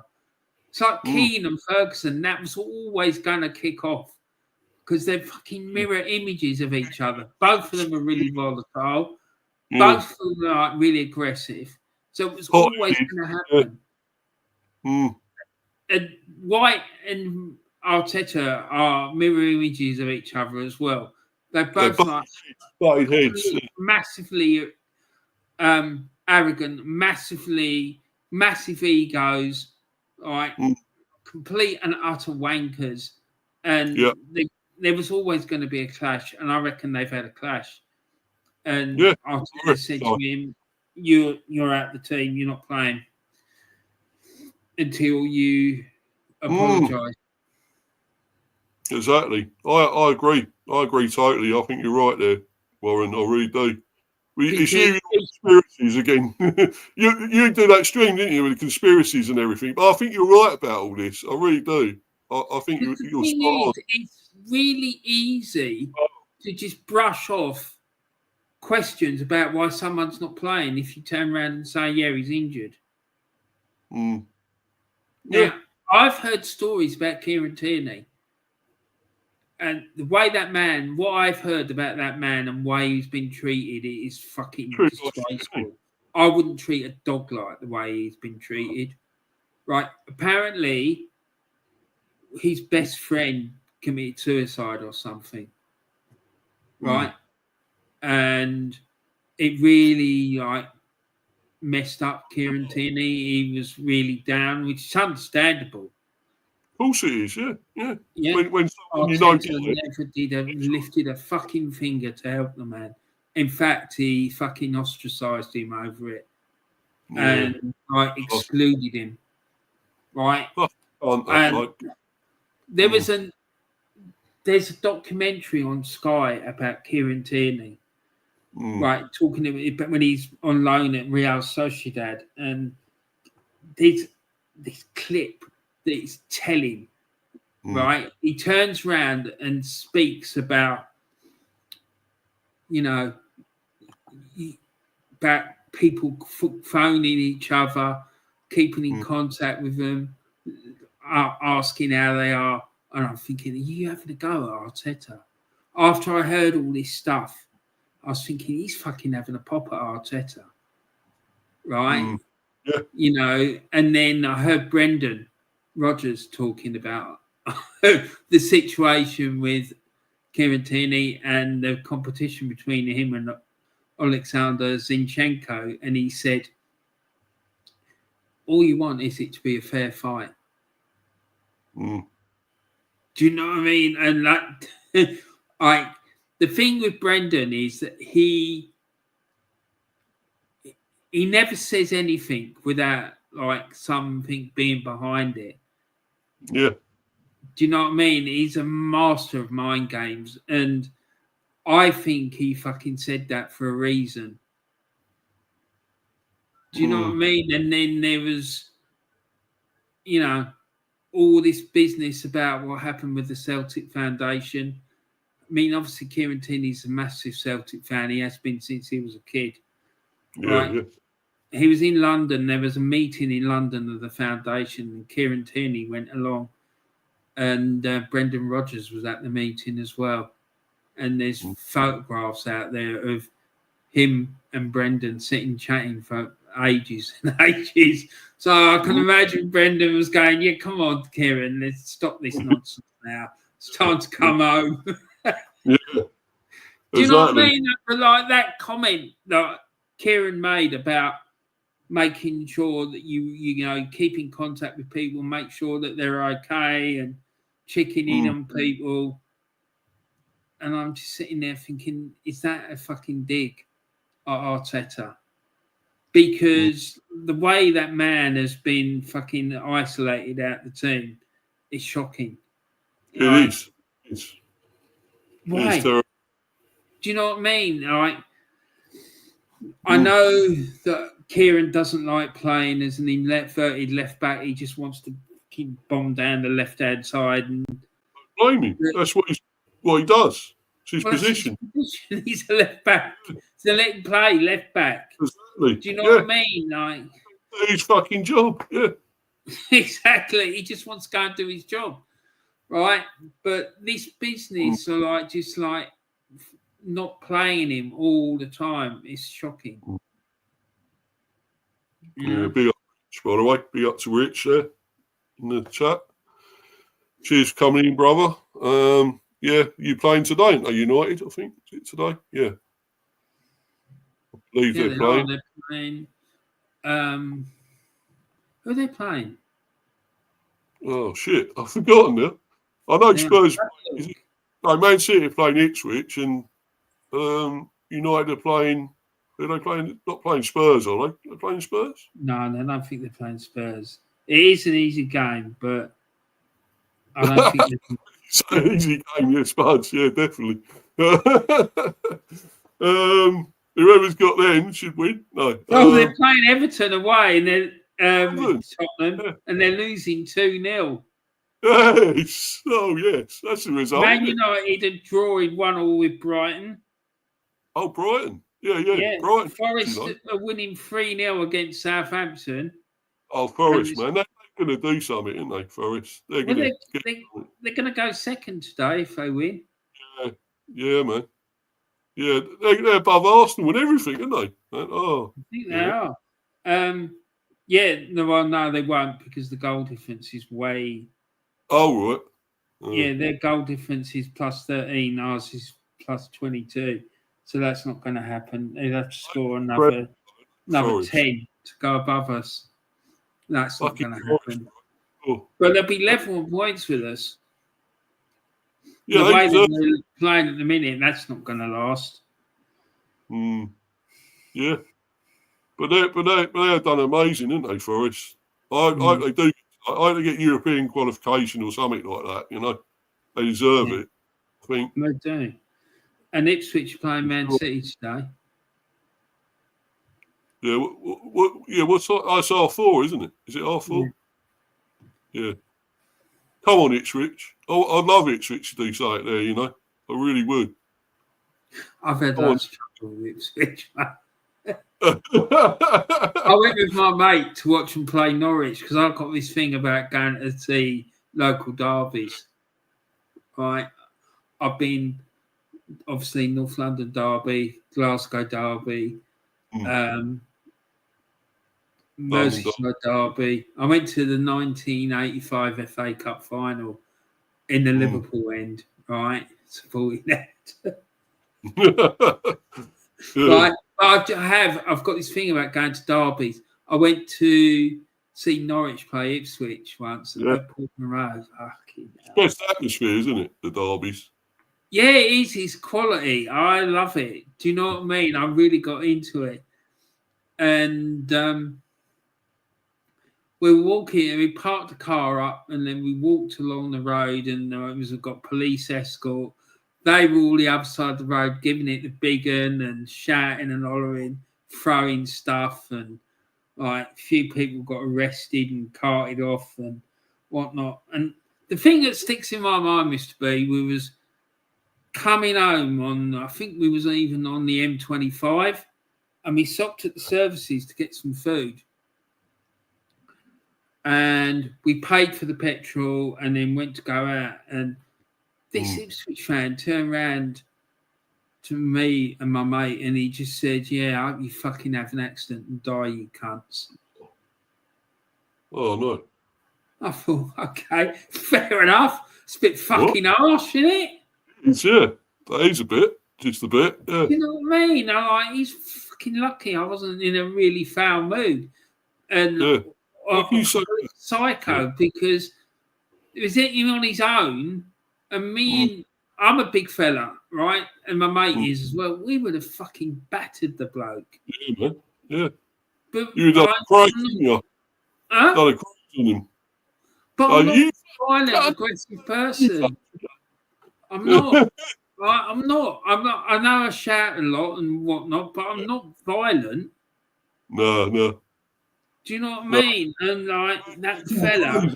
Listen, the Craze, mate. Oh, they would fuck them up, wouldn't they? Fucking hell, man.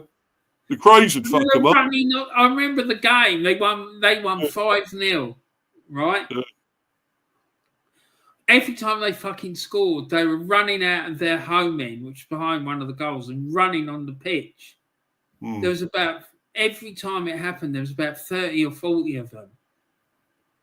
Yeah. Running out onto the pitch, like going absolutely mental. Do you know, I was thinking, fucking hell, what? Yeah, man, it's fucking nuts, isn't it? No, stop them getting on the pitch, I suppose. No, nobody. Nobody can stop. I'll tell you something, mate. They wouldn't have done that if they'd played Millwall. Yeah, Millwall, you know all about fucking Millwall, don't you? Fucking nutters, mate. They are nutters, aren't they? Fucking Millwall. God, man. Psychos. We had it all kicked off when we was playing them all that years ago. Fucking kicked off, man, in the stadium and the crowd. I was with my dad. We just went, no, we're not getting anything to do with it. We're staying out of it. That's it. We don't want to know. You know, goes back like that, all going on. You know, oh, fucking hell. Have Brentford and Millwall got a really bad relationship? Has there been a history of trouble between the two teams? There was in the past. I don't think it's quite so much now.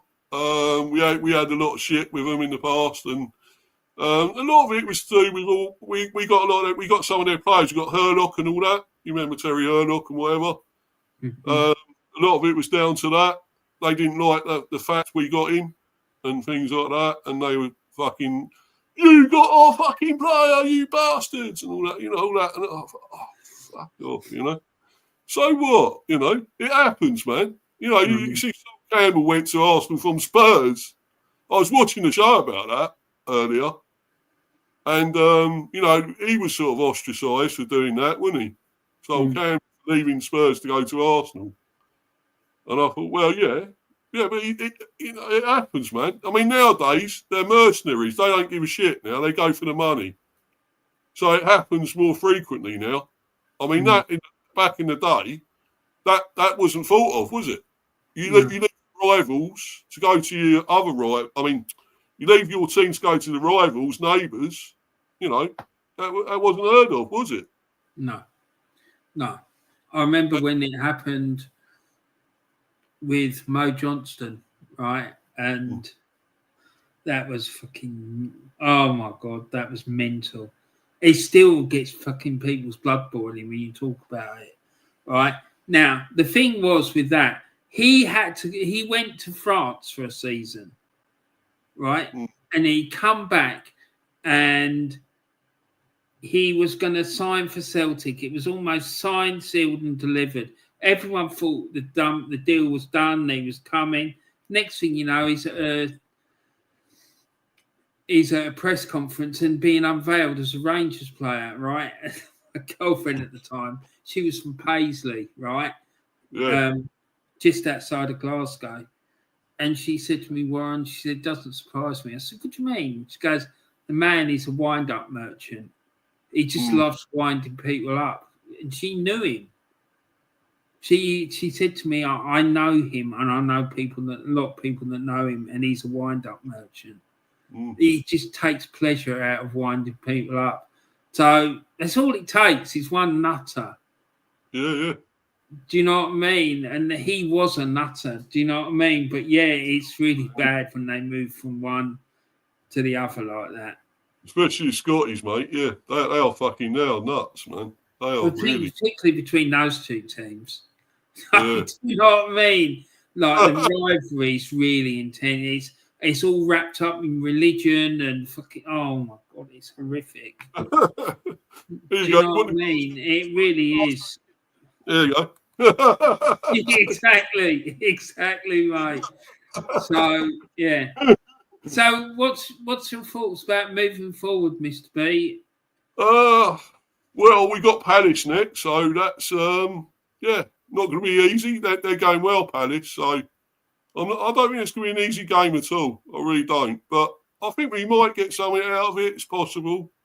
We've actually, the first away game we won was against Southampton. They were pretty fucking easy, weren't they? They're already down. We beat them 5-0, but I think we might get something there. I just think we will. We beat them at the start of the season, of course, 2-1. They were unlucky. They could have won. They could have got something out of that, Palace. But so this game that's coming up, is it Sellers Park? Is it? Yeah, Sellers Park. Yeah. See, they're another team of fans. They're not. I don't think they're violent or anything like that, but they are bloody loud. They make a lot of noise. So good crowd. Good crowd. Huh? Good supporters there, actually. They are good supporters. So the Bees need to be prepared for that because it can be quite intimidating down there. Yeah. I hope we do get something, Warren. I do. I mean, because we've got 5 points to show from our away form, which ain't great. We got I think it's 2 draws. We had 2 draws. Was it away?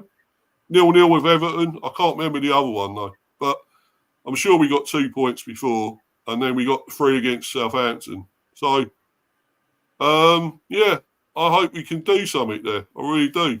I mean, this was disappointing. We could have got a point here, easily against Liverpool. That would have been amazing.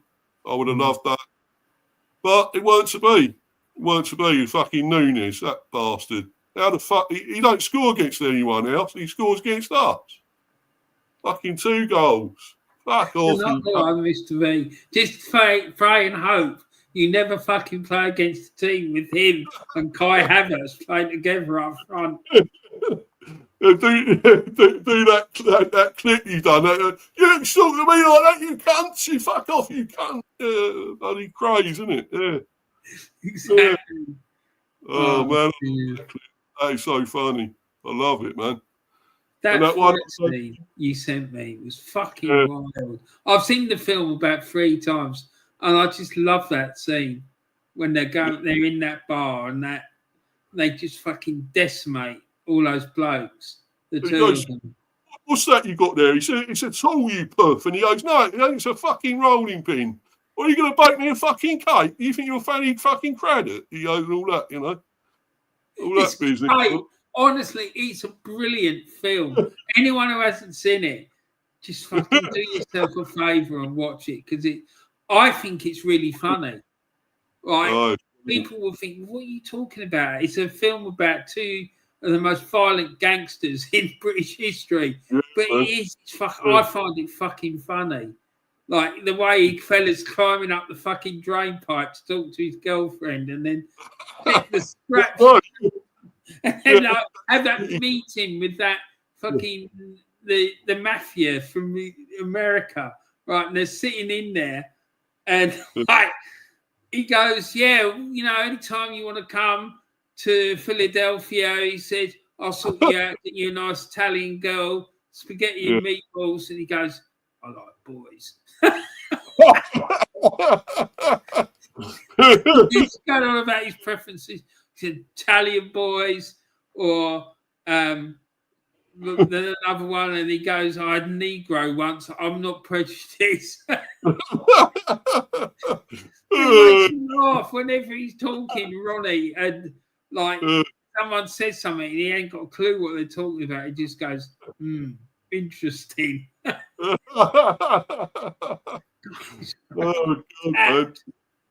fella who played, I didn't know till you said it. That it's played by the same fella. That's just fucking genius. Incredible, isn't it? Yeah. How they done that was amazing, man. You know, Tom Hardy, though, he's a great actor. You know? That bit in that fight scene in the pub, right? I love the bit where he's like gone off in the strop. He said, I come here for a shootout, a proper shootout. Proper me, right? And then he storms off. And like you see him like sneak back into the pub and he's got a couple of fucking hammers in his hand. Oh, yeah.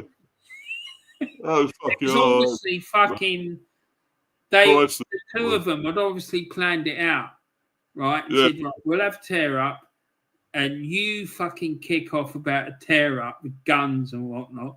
And then you storm out, go and get your hammers, and then we'll fucking have them. Yeah. Yeah, you always knew that, didn't you? When I first saw it, I thought, oh, yeah, he's going to come back. He's going to come back with something, you know, at every duty, you know. And that's what he did. Oh, that's so fucking funny, man. I love that. It's just brilliant. That fucking character, that Robbie Craig, Jesus Christ. The man's like fucking not all there. I mean, I know they were psychos, man. They were totally mental, but, you know, it was sort of funny some of the things they come up with and said, you know. It was, you know, amazing. I think Tom Hardy was brilliant as acting them, both of them. One of my mates, right, reckons that his dad knew him. But lots of people knew the Craze, that's the thing. But he said to me that they were proper fucking nutters. Both of them. And his dad spoke about not much, but he reckoned that because his dad was from the East End as well, and he knew him. And whoa! If you crossed them, you're dead, isn't it? You're fucked. Yeah, 100%. You didn't fucking live to tell the tale, mate. No, man. And I think, the last one died. When was it the last one? Because one of them died earlier, wasn't it? Was it Ronnie? Died early? I think it was the one who was not the full ticket. I think he was the one that went first. Well, the gay guy, when he was gay. Yeah, I think he went first. And then Reg went after. I don't know. I might have it wrong, but I think that's how it happened, mate.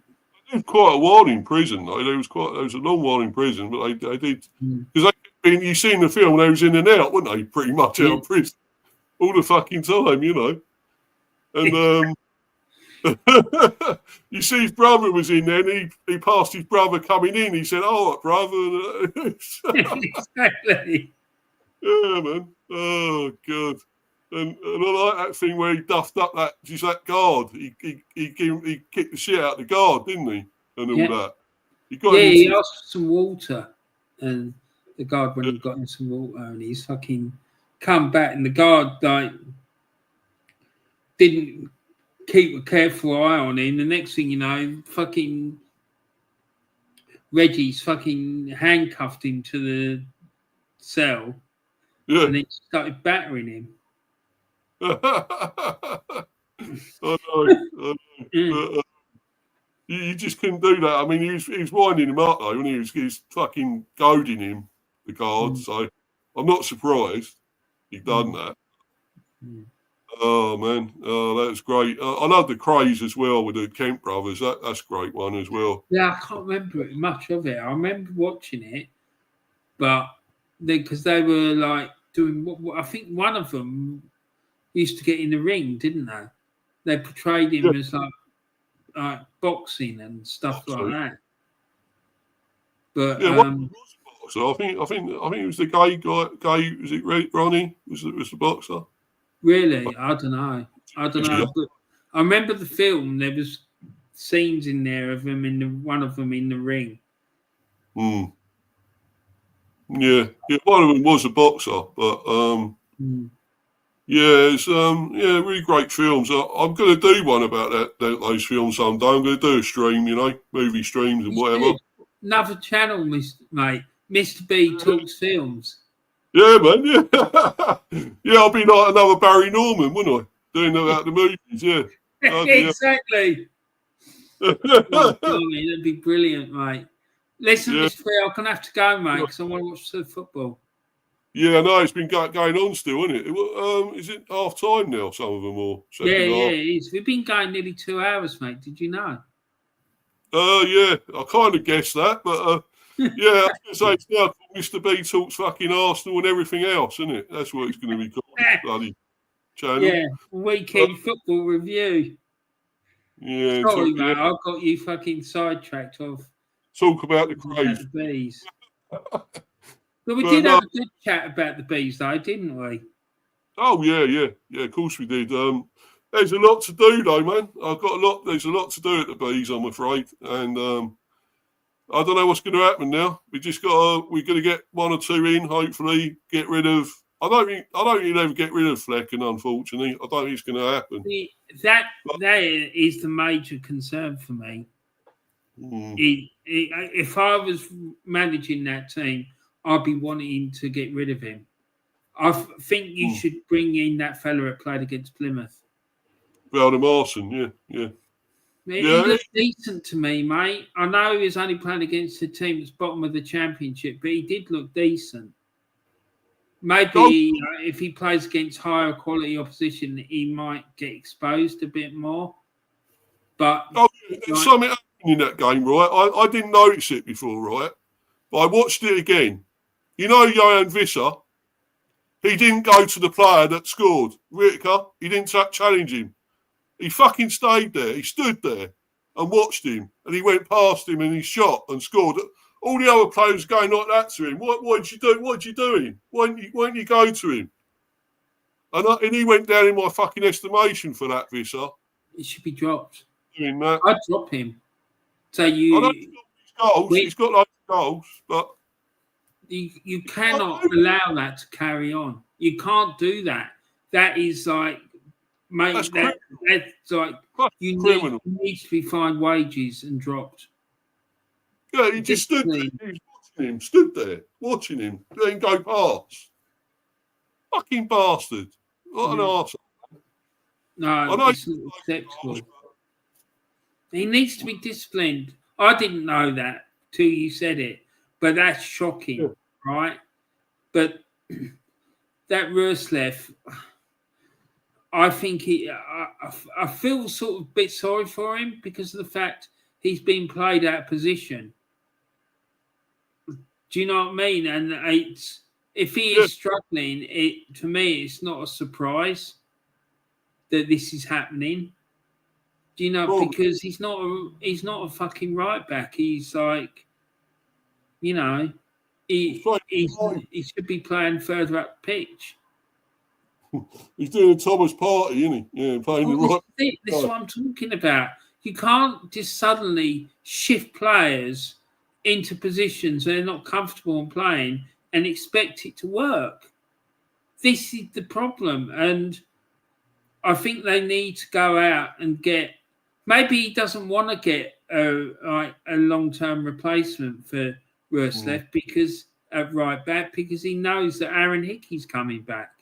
That's possible. But the thing is, Aaron Hickey's had a real serious injury, and the chances are that when he comes back, he's going to come back and then he'll get injured again shortly after because that's what tends to happen. Yeah. Do you know what I mean? So he needs decent backup. For me, I'd have backup for every single position on the pitch. Well, he might be like with Henry as well. He's got him back now, but you don't want to keep playing him because in case he gets injured again. I mean, that's what it is as well.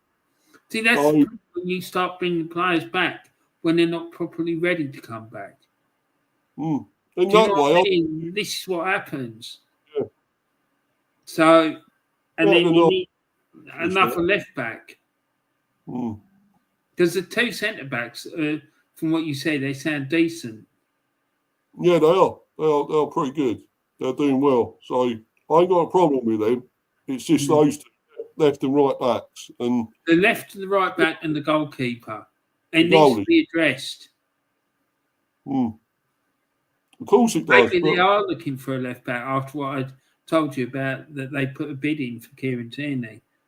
Yeah. Day long. We'd have him all day fucking long, that guy. You know, he's amazing. He's, you know, he runs through fucking steel brick walls, mate, for the fucking team and everything, you know.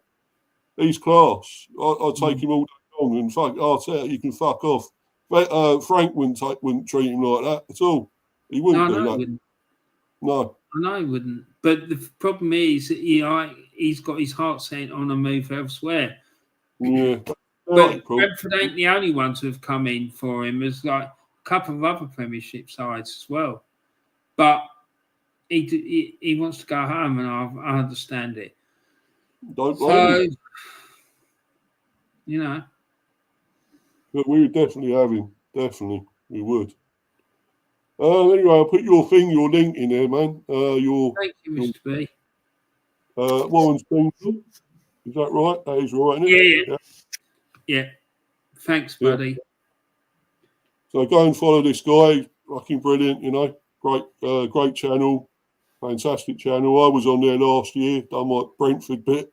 Talking about them all through the years. I'll have you on again soon, Mr. B. Yeah, sure, man. Yeah. I'll come back anytime, bro. I've just been a bit busy with other stuff. I've been doing some stuff with my mate who was the runner. Getting loads of videos for him sorted out. But when I've finished getting it sorted out, I'm going to start trying to get people on again. Oh, yeah. I'll definitely come on again, man. Anytime, you know. And I think you've got a great channel. You know, what you do is amazing. It's brilliant, man. And I like all that on the Saturday. You know, it's like grandstands. You know, I just love it. I enjoy doing that because I just love watching. I just love reacting to it all when it happens. Do you know what I mean? Because I just think that Sky Sports fucking Soccer Saturday is dog shit, mate.